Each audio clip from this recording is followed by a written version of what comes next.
Hello, everyone, and welcome to the newest episode of The Mystery Cast. I am your host, TG, and joining me today is the usual gaggle of whatevers, Greg Dog. Every day, hundreds of pugs are trafficked across the U.S. border. It's time to stand up to this grave injustice and call your local congressman and bark at them for this grave injustice. Lovely. Support that bill. Also joining us is Scott. Pug trafficking is great and all, but I'm more concerned about the butterfly trafficking, Greg. Real issues. Real issues. They only have like a week-long lifespan. Fuck them.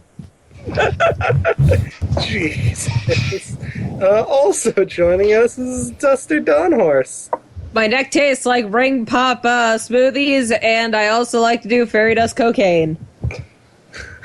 And finally, Treebeard. You're not good enough. None of you are good enough. Oh no, our hearts are not pure.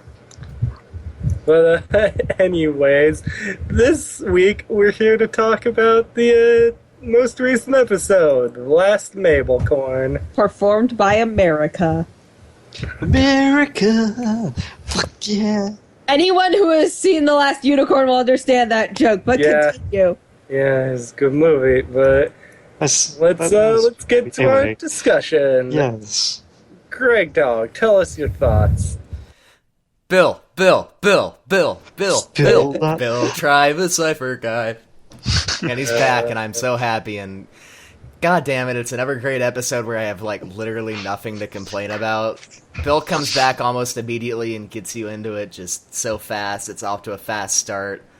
All the little gags in this episode and the references, like the pug trafficking actually being shown and the I Miss Tyrone playing through Dipper's mind. It was fucking great. That and the Mabel getting rid of the Electoral College. Love that. Love that. And if only we could actually get rid of it for real. Mm-hmm. Amen. But, yeah, and then just the whole asshole unicorns, it's so perfect. It fits the setting, and it's just got, even, like, all the side stuff, too, in that, like, side plot. We have, like, the gnome police, and they have a sting operation, like, that is so absurd, but it's And the so adorable awesome. owl dressed as a judge. Mm-hmm. Yeah. And, oh my god, but yeah, I was super satisfied with this episode. The silly stuff was great, but then the plot twist at the end with Bill and Ford, oh my god. I just sat there in stunned silence for like a minute or two there because I just didn't even know what to say, but yeah, great stuff, great episode. God, there's only 6 more episodes left in this season, but I can't wait to see what else is left, and God, I love this show. I will give this, yeah, you know what, 10 out of 10. It was damn good. This is good score. Let's go on to Scott. Yeah, I'm gonna agree with Greg. Amazing episode. I love the board games that they have. Especially, Don't Wake Stalin. Don't wait, stop. yeah. What was the Jumanji one? The Jumanji one. Something about not dying. No, it was the last people to open this box died. I think that's what it was called. Yeah. Oh yeah, Greg. So, can you ask Cousin Gregory how to play Don't Wake Stalin? I will the next time I see him. Okay, because I want to know. I'm curious. I mean, about that. first, hey, you know what? He might be here right now. Let me see. Hello? Oh, hi, Cousin Gregory. Oh yes, you have question to ask. Yes. Holy How do you shit. play? How Don't are you Wake even related to Greg? Stalin? You sound nothing like it. Oh yes, it's very very surprising. I know. I don't know how, but yeah, you want to know how to play great Russian pastime of Don't Play Stalin? Yes. But don't wake Stalin, rather. Yes, Don't Wake Stalin. Well, it's quite simple. You don't wake Clifford the big red communist dog. He barks, he makes loud noises, wakes the entire government up, and then, oh no, it's very bad. Very So bad. Clifford the big red communist dog can actually wake the dead. Yes. I mean, Huh. he is that big. He is, you know. The Soviet government has access to necromancy? I mean, Are you really surprised? Vladimir Putin. I mean, he is zombie. Clearly, look at his face. It's just. It's very spooky. It's very spooky stuff. This is something. Did you have any other questions to ask the Gregory cousin? No. Okay, I go drink vodka now. Have fun with. Are you or have you ever been a horse? No, shut up, Treebeard. As Russian experimentation can be very strange. That is for another time. Anyways, goodbye now. I give it a 10 out of 10. Okay. I like how that was a Cousin Gregory segment instead of a Scott segment. Yeah, like, what the fuck? No, I just mean, happened? it installed perfectly. I'm like, oh, don't install it. The moment I saw it, I'm like, I'm gonna get a Cousin Gregory segment off of this if it kills me. Right, so, on to Custer next. Okay, so obviously I liked this episode enough to finally go, you know what? I need to be a fucking unicorn. Because, true story, when I was picking an OC for this, for Gravity Falls, I was torn between a unicorn, which was actually shown in the journal, like, God, in the first season, I think. And the Kitsune, which I just like, Japanese folklore and Kitsune. And I went with the Kitsune. Now that I've actually seen what Gravity Falls unicorns are like, I'm going with the fucking unicorn. You can just sound like a Dowager, because that's what the unicorn sounded like. Oh, hello, I'm Megan McCarthy. I mean, Celeste Bella Baba Booba. It's, Celeste Bella Bethel. Hello, I'm Celeste the Desk Ecstasy. I'm not a dowager, and I'm high as fuck. But, like, the whole premise of the unicorn thing was implanted in so goddamn early with just a glimpse. I mean, the unicorn page that I'm referring to, you have to pause and you have to look for it. It was I think it was like the wind was blowing across the journal and it just showed that page for like 2 seconds. But it shows a lot of preparation on their behalf if they put that in, and then later, like 2 seasons later, the next season later, they put it in again. The Hussey School of Storytelling. Yeah, that really is. Blinking, you miss it, but it becomes bigger later on. And what I also like about this episode is that on one hand it's silly, on the other hand it's serious, but you don't get pissed off at either side from taking away from the either side, because each side seems like a break from each other. So when you're done dealing with the absurdity that is punching out a unicorn, you get back to the seriousness of facing down this dream demon, and then once we get enough of that, you go back to the absurdity of punching out a unicorn. So this episode seemed to balance itself out really well in a way that normally I would be very wary of. But the way that it was executed, they did it pretty flawlessly. I will say, though, that normally TV shows do not surprise me. I'm a crime junkie, crime drama junkie, and even those types of shows, I can point at a guy and go like, he did it. Half an hour later, who called it? But no, this show has thrown me for a fucking loop. I was expecting that Ford knew Bill in some capacity. Like, either he just ran into him as some sort of, like, nemesis on the other side, or he actually talked to Bill, or maybe even had a friendship or relationship with him.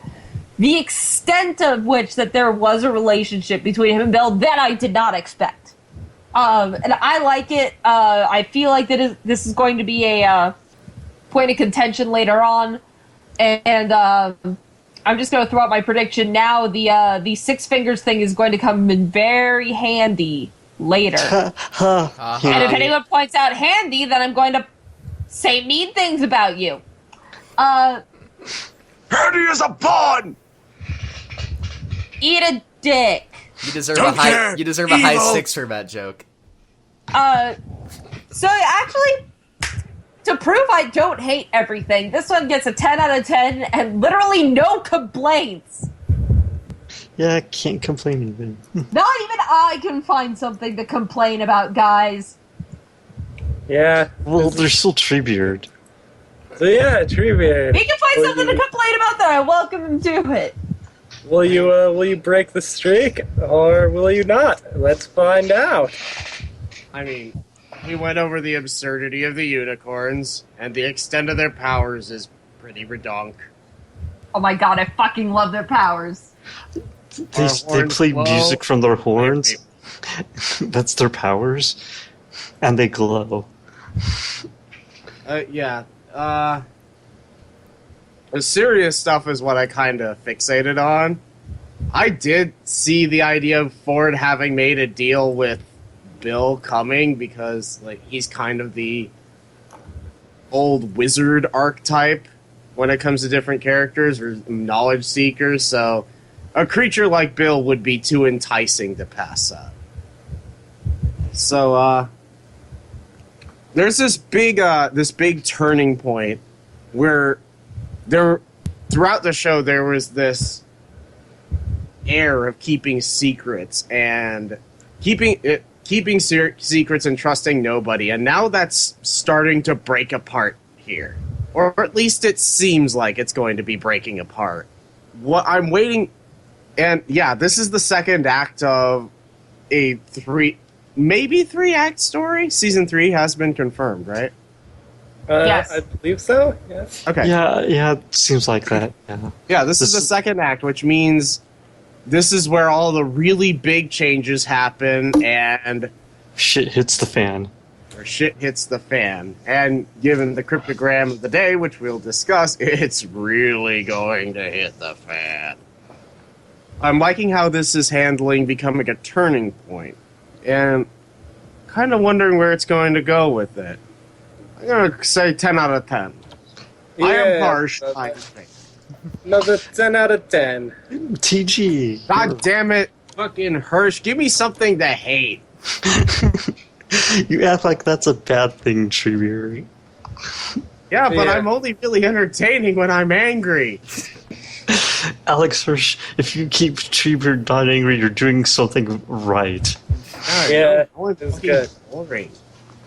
So I also really loved this episode. Everything was great. Like Greg said, all the little hidden jokes are good. My favorite thing in Dipper's thoughts was, I could probably rob a bank. Yeah, that's one of Dipper's thoughts. Just, I could probably rob a bank. Really? Oh, I didn't notice that I didn't one. notice Yeah. that one either. Yeah, it's really good. It was definitely my favorite one. Mabel's whole list of good deeds. God, I wish I could remember all the ones I liked. I know one of them was make Stan smile.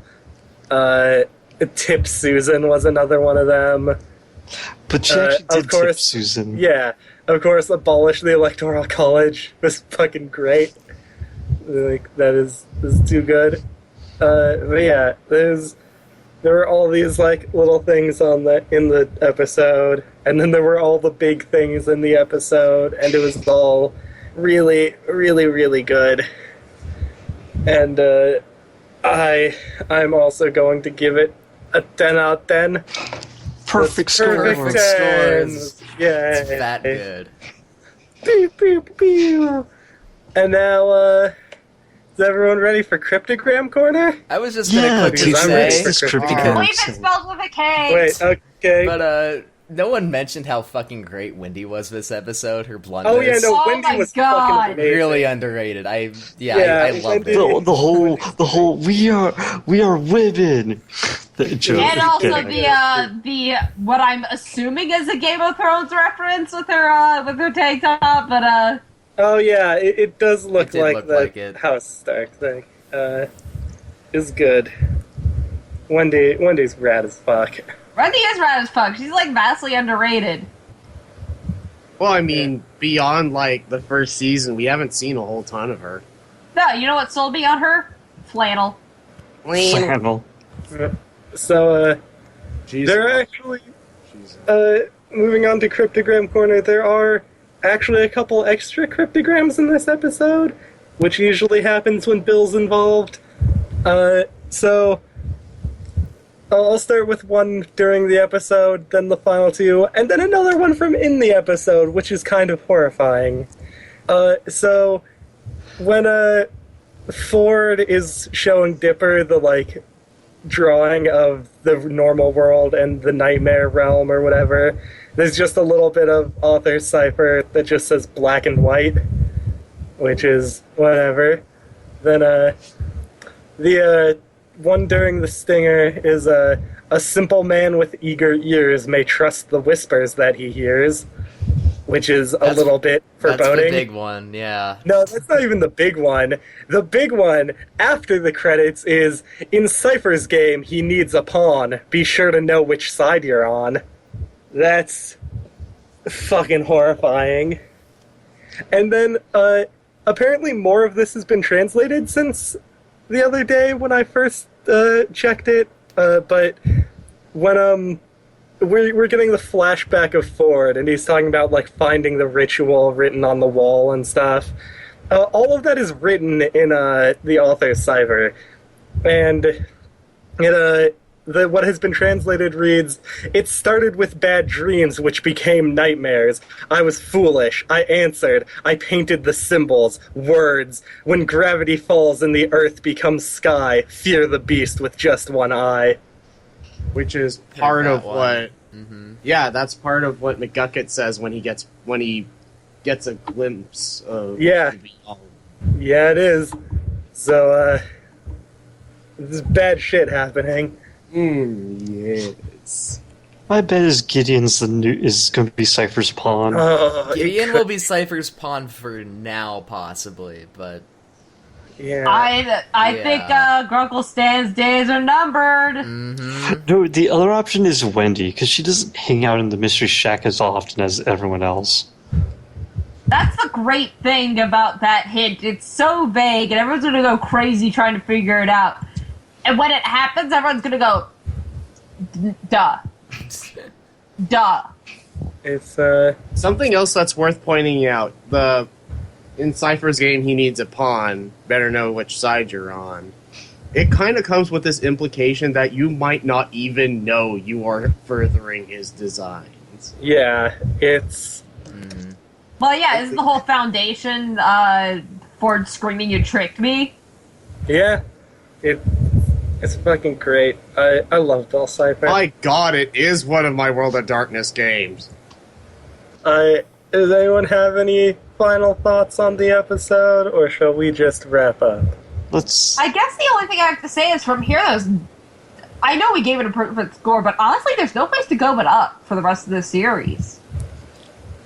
Yeah, it's crazy. Like, all I can do is just do speculation. That's it. Which is also, great. I'm very happy with my Mystery Shack bumper sticker on my car. But I yeah, this actually is have the one. beginning. Well, not the beginning. This is an addition to accumulation of a story arc, and I can't wait to see where this goes. I'm trying to think of ways to screw this up, and I'm having a hard time. Like, really, I'm trying to think, okay, how can anybody screw this up? Oh, fuck, how can they screw this up? Drew's like, I can't find flaws. Something's wrong. I mean, hell, we already saw the Bill versus Ford chess game, which I'm pretty sure is going to become a giant metaphor for everything else later on. Oh, God, yes. It's it's fucking the Notebook, Death Note. oh, Oh God. my I thought you were God. referring to the Nicholas Sparks notebook, and I was That'd be going quite I different. don't think that's that accurate. No, the Death Notebook. God, just imagine if Death Note was marketed as the Notebook. Oh my Oh god. my god, you know what? I would totally pay. I would pay money. I would do it. Like, take the Notebook trailer and just replace it with Death Note. Alright, Greg, you have a very important mission to do. You didn't know enough of this shit. Anyway, Okay, Trigger, you have a very closing important thoughts. mission to do. It's like, Yeah, anyways, closing thoughts. You know we can't finish something without going on a tangent. All right, pimpins, I guess, we're on. Let's see, do we Watch have our any- interviews. Yes, yeah. Equestria LA interviews are going up. There's a few more that need to be edited, but so far, GM Barrow should be up very soon. M.A. Larson is already up right now. Yep. And we've Tina Guo, William Anderson together. We got motherfucker. I wasn't there for a lot of these, but I just say a lot of nice things. Bonnie Zachary. Bonnie Zachary is an audio only one, but it's still pretty good. She created the original My Little Pony. You should honor your origins.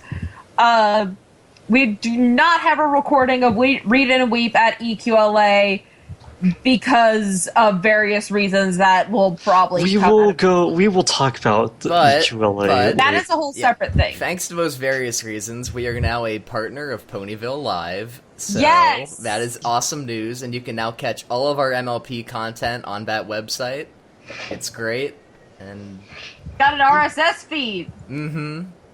Yeah. You'll know when we upload stuff before I do. Oh yeah, We'll do a pimping. viewers up before we do. Oh yeah, pimps. If you haven't checked out the Animu Yokai Watch, fucking do it. It's basically what would happen if Greg took one of my World of Darkness games and then wrote an Animu about it. Me writing an anime is a horrifying thought. Bruce Willisper. Yeah, screw all these traditional anime things. Puns. All the puns. I mean, that's actually kind of a mainstay in anime anyway, but here it takes it to a whole new level. Well, of course, I have to pimp out one other facet of Hoof Hearted, which is the sizzling After Dark section. If you are over the age of 18, we are Sizzling still because you'll be planting your flesh on a grill. yes, exactly. You'll be planting your face on the grill in order to forget that you have seen any of these. Monster Hunter 69 is in editing. Part 4, I believe. I've lost. It is okay. It is the fourth video, But but we- part 2 because there's 2 parts to episode 0. Because, yeah. This is why I lose count.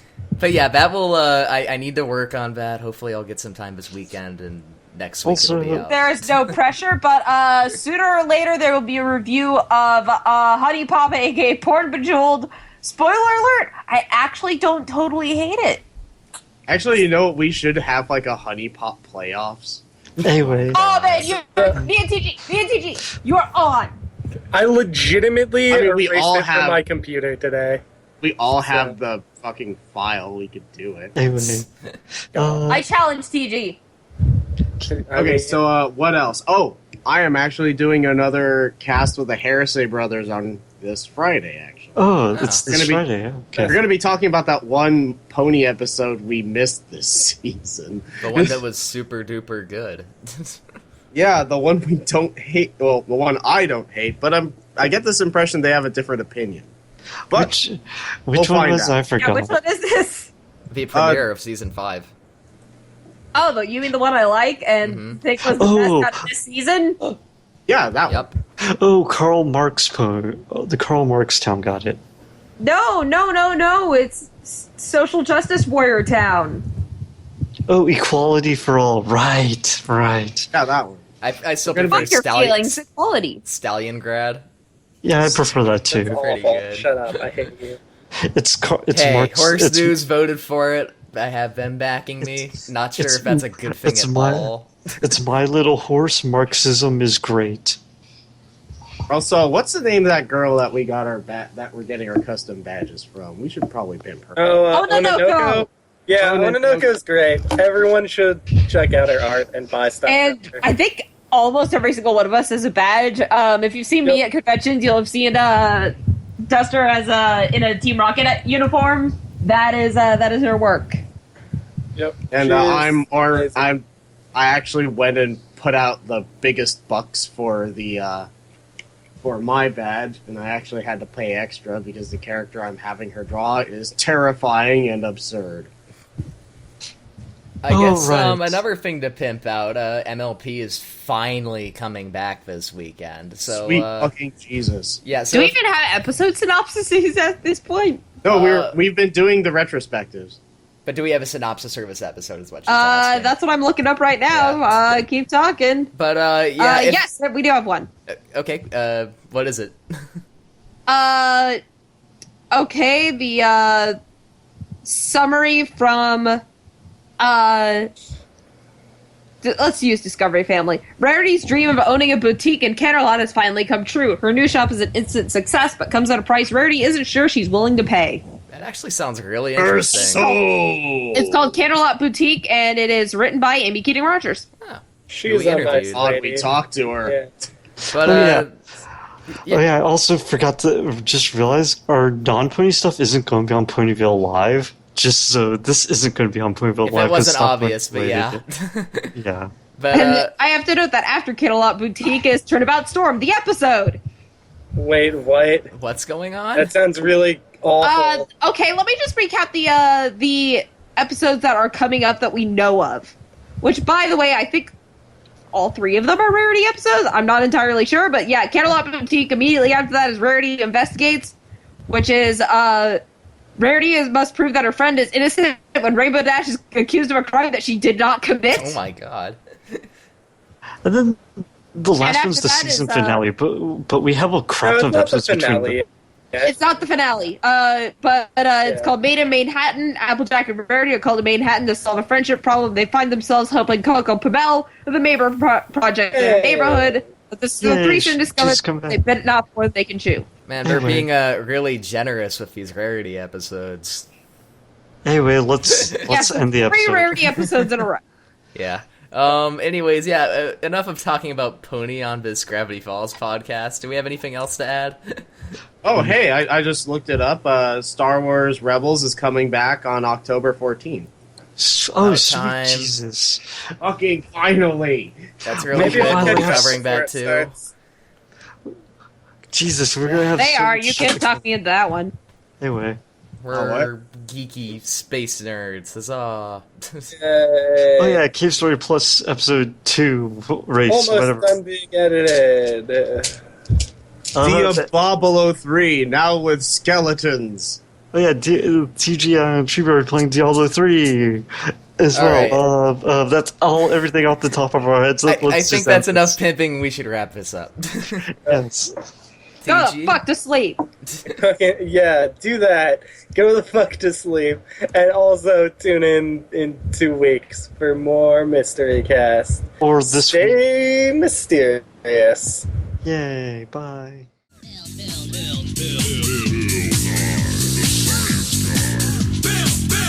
T minus 7 seconds. Bill Nye the Science Guy.